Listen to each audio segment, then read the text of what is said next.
ये रहे सारे डॉक्यूमेंट्स जो 10th फ्लोर पर थे। वैसे सर, आप तो एकदम नक की भविष्यवाणी किए थे।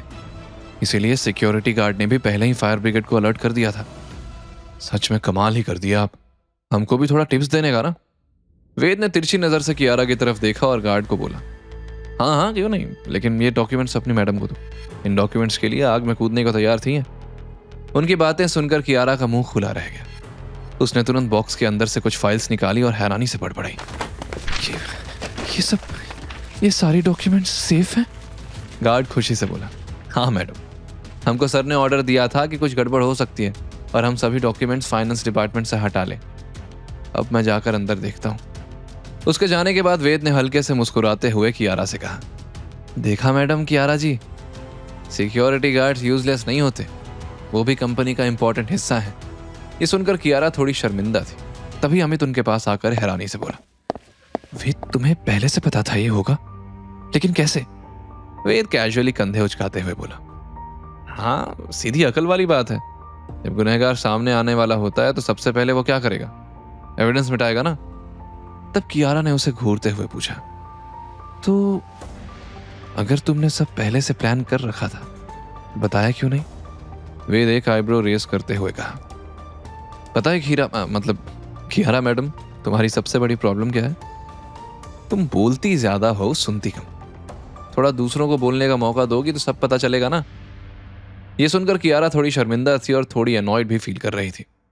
वाकई उसने वेद की बात सुनी ही नहीं थी। वो बार बार कह तो रहा था कि डॉक्यूमेंट्स नहीं जलेंगे। वेद की अनएक्सपेक्टेड स्मार्टनेस की वजह से आज सब बच गया था। कियारा आहिस्ता से वेद से बोली, मतलब एक्चुअल में किसी ने जानबूझकर आग लगाई? वेद ने हाँ में सर हिलाया, यही तो बता रहा हूं, कोई है जो नहीं चाहता कि ये इन्वेस्टिगेशन हो। लेकिन वो जो कोई भी है उसने एक बड़ी गलती तो कर दी है। पहले दादी का एक्सीडेंट, न्यूज लीक होना, तुम पर रिजाइन का प्रेशर और अब ये। सोचो कि कौन कौन से लोग हैं जो इन सारी घटनाओं को अंजाम दे सकते हैं। तुम्हारा कोई बहुत क्लोज। कियारा एक बार फिर सोच में पड़ गई, लेकिन वो किसी कंक्लूजन पर आती कि तभी फायर ऑफिसर ने माइक पर अनाउंस किया, fire under control, finance floor isolated, cause suspected electrical fault, investigation underway. Fire brigade ने करीब आधे घंटे में आग पर काबू पा लिया था। आरके इंडस्ट्रीज का फाइनेंस डिपार्टमेंट पूरा काला पड़ चुका था। दीवारें झुलस चुकी थी और छत से धुआं अब भी निकल रहा था। उसी वक्त दो पुलिस की जीप गेट पर आकर रुकी। गाड़ी से इंस्पेक्टर, कांस्टेबल और फोरेंसिक एनालिस्ट और एक कैमरा पकड़े हुए आदमी बाहर आए। उन्होंने फायर ऑफिसर से बातचीत की तो पता चला कि अंदर कोई नहीं था, सिर्फ सामान ही जला है। इंस्पेक्टर सख्त लहजे में बोला, यहाँ सिर्फ कंपनी से जुड़े इंपॉर्टेंट मेंबर्स, सिक्योरिटी टीम और फाइनेंस टीम रुकेगी, बाकी सब जगह खाली करो रे। यहाँ रील शूट करने का नहीं, चलो हटो, पुलिस को काम करने दो।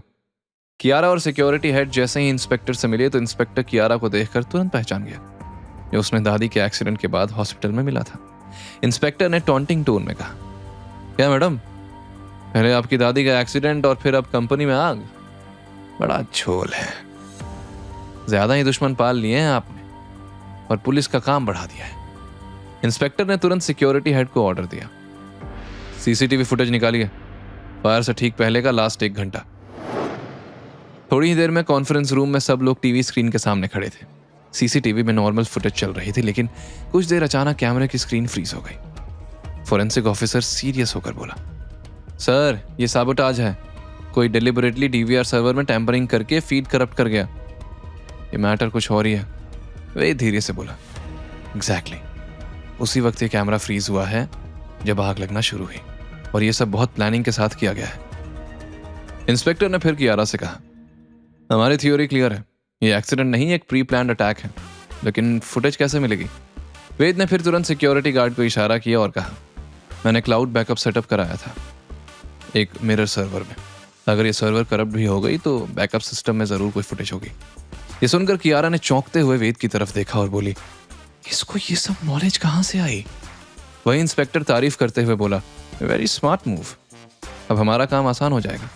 ये सुनकर वेद मन ही मन बोला, इस स्मार्टफोन से सब सीखना कितना इजी है, दुनिया की सारी जानकारी आपके हाथ में है। फोरेंसिक ऑफिसर ने सेकेंडरी सिस्टम से बैकअप फुटेज एक्सट्रैक्ट करवाई। वीडियो प्ले हुआ, एक आदमी ब्लैक हुडी, कवर्ड फेस लिए इलेक्ट्रिक सिस्टम से छेड़छाड़ कर रहा था। ये देखकर कियारा की आंखें हैरानी से फैल गई और इंस्पेक्टर ने कहा, शायद यही वो इंसान है जिसने इस घटना को अंजाम दिया, लेकिन इसका फेस नहीं दिख रहा। वीडियो देखकर वेद मन ही मन बोला, इतना सब कुछ हो गया पर नो एक्सप्रेशंस। मतलब ये जो भी है फुल सपोर्ट है उसे, लेकिन कैसे पता लगाया जाए? वही इंस्पेक्टर कियारा से बोले, मैडम हम और इन्वेस्टिगेशन करेंगे, हो सकता है आपकी दादी के एक्सीडेंट और इस साजिश का कोई रिलेशन हो। We will contact you again. Kiara ने हाँ में सिर हिलाते हुए कहा। Thank you inspector. इंस्पेक्टर और सबके जाने के बाद कियारा धीरे धीरे स्टेबल हुई, लेकिन अभी एक और टेंशन थी। अब काम कैसे होगा? सारे सिस्टम डाउन है।